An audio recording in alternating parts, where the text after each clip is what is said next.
Today I want to talk about white comfort.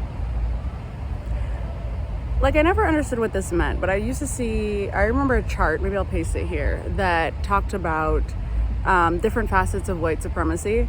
And one of them is the right to comfort. And that one never made sense to me. There were like a lot of other ones, but that one really always stood out to me because I was like, what do you mean the right to comfort?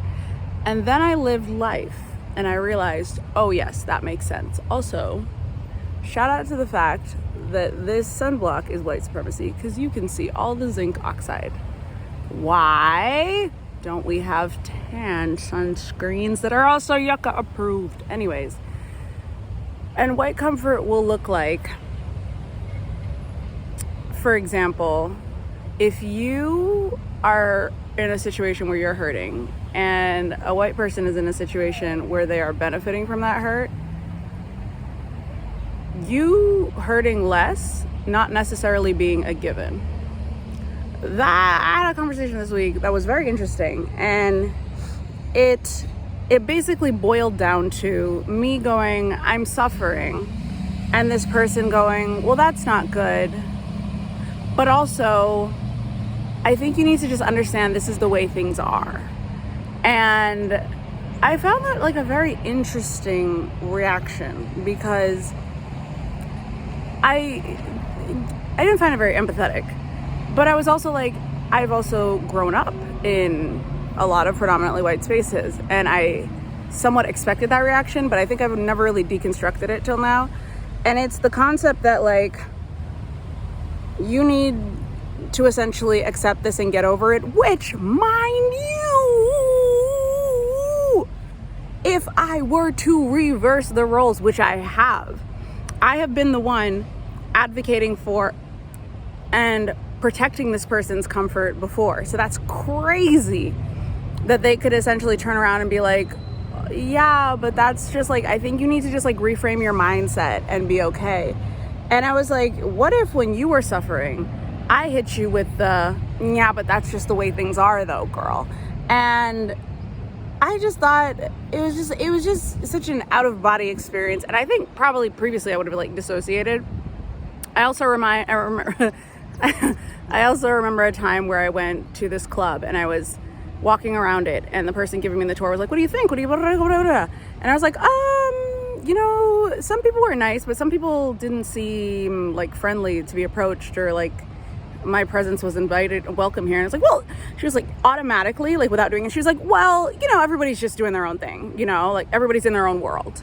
And I was just like, you didn't even sit with my experience for 2 seconds. You couldn't risk your reality being disrupted for 2 American seconds that maybe something was wrong. Maybe my experience wasn't the experience that you have always had. You were so quick to defend the status quo and be like, well, that's just how people are. And I'm just like, where did y'all learn this automatic defense mechanism? And it's interesting to me just as an observer, because I've never really had that inclination to defend the way things are. Like, I'll understand it, I'll understand people, but I won't defend their actions. I'm and maybe that's the Virgo, I don't know what it is, but I'm always like, things could be better. Like, we can, oh yeah, that's the way it was, but today's a new day, baby. Like, if somebody is suffering or someone's uncomfortable or someone doesn't feel welcome, we can always do better. Like, it's not even clocking to me that I would just be like, yeah, let's all lower our standards to accept XYZ treatment or scenario. So yeah, now with my current level of understanding, I'm like, is this white supremacy? Come on, butterfly. I saw a butterfly previously, like it's gonna land right here. Is this white supremacy? That's a meme for the millennials. And it is the right to comfort, right? It's in another more national example, the white moderate, right? Like, it's the, ooh, capitalism's so bad, everything's terrible, the world's on fire.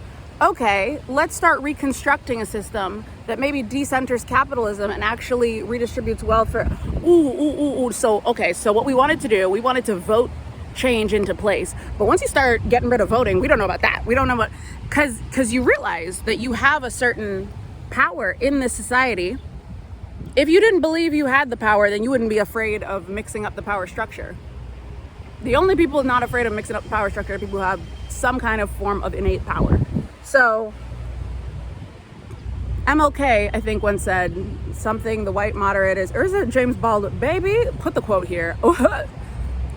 It's the people who are reticent to allow change and actually get in the way of change because they are secretly, subconsciously attached to the comfort of the way things are that actually impede progress a lot more often than you think. And I don't know what to do about that. It just exists. I wish I had some magic bullet where I could just be like, and this is how you deal with that. It's not. It's really hard to convince people to give up power that they've known, loved, and been accustomed to. It's really hard to convince people that your suffering is worth their discomfort. Like, it's very much giving, you know, everybody acting a crazy way at the funeral of an abuser and someone being like, F this person, they did this on the eulogy stand. Everybody going, but not the dead, not the dead. And it's just like, yes, that's not the time nor the place, but what was the crime that was committed there? It was purely a crime of discomfort. So, sorry for using such a morbid analogy, divisive, but like, that's a great example. Honestly, a lot of autistic microaggressions are when people with autism are like held to the cross. Is a great example of when people's comfort is disrupted, but their safety is not threatened, their money is not threatened, their housing is not threatened, their security is not threatened, nothing is threatened except for your right to exist comfortably and not be challenged. And I think the more people are aware of that privilege, the more we can begin to dismantle it. But if we don't even acknowledge that that exists, I think we're in for a time, honey, because I want to say something when these things happen, and it's like, how do you break all this down in 3 seconds and be like, okay, so what you're doing right now is typical of the white comfort facet of white supremacy, and you realize that you're prioritizing your comfort over my suffering. You're prioritizing your status quo and your love of the status quo over my abuse or my denigration or my disrespect, just so you know. And it's just too much to explain sometimes, so I guess I just feel like I just don't say anything, which is not the right response. I guess I should come up with like a canned way to say this, but I just need to get the thoughts out first. Have you experienced this? Am I crazy? Is this like a reach or is this a teach? You tell me. Let me know, because I think there's a phenomenon there we need to talk about. Okay, bye.